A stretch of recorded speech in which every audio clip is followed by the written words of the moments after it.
This video is a step-by-step tutorial on how to take your sample-based beats to the next level.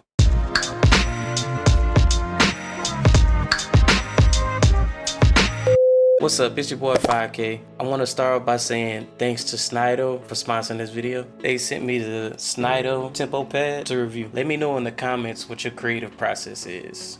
Step 1 is to figure out which software you're going to be using to start up your project. You can use any DAW, but I'm loading up Koala Sampler. Synido has gone ahead and crafted a mapping app so you can have more personal setups for your pads and knobs while using the computer. But you can map in Koala Sampler as well. Step 2 is to find some samples. I'll be using samples from my sample pack, Planetary Patterns Volume 1.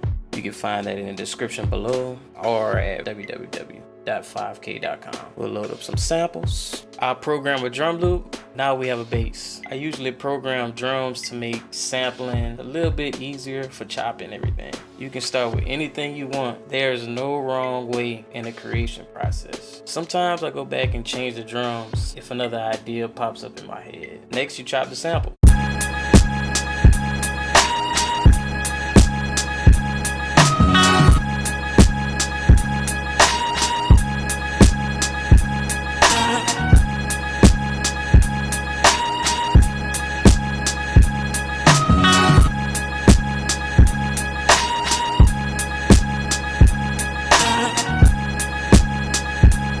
You always want to find a sample that is equal to 4-bar or 8-bar loop so you can get full use of the 16 pads on your MIDI pad. Koala makes it easy with auto chop. You also have to pitch up or down on the full sample to make sure the timing is right. If the sample has prominent bass notes in it, most of the time you don't have to add a different bass. Just keep the existing one. If the sample has no bass, use an EQ, roll off some of the low end and add a bass that you like. Lay down a rough draft of the sample chops and let's go to the next step. Step 3 is to mix what you have. There are tons of ways to get a good mix, including gain staging, panning, and sound selection. I do a little bit of all in my process. Depending on what kind of music you're mixing, you want certain instruments to sit in certain places in the mix. Since I'm producing hip hop, I want the kick drum, bass, and snare right in the middle. Arrange all other instruments and samples around these. Be mindful that speakers like the ones on your phone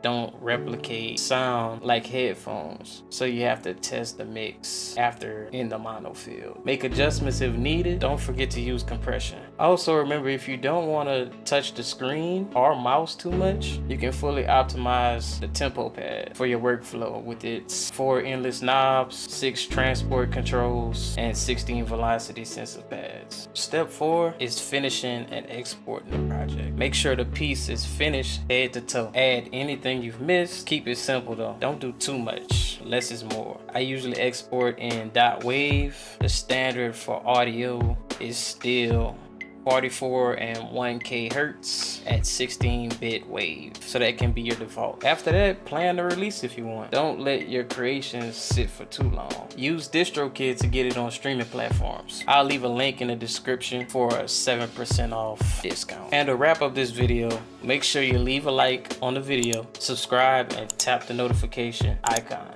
to get notified whenever I post another video. You can support me on Ko-fi.com with the link below. Anything helps. Until the next video.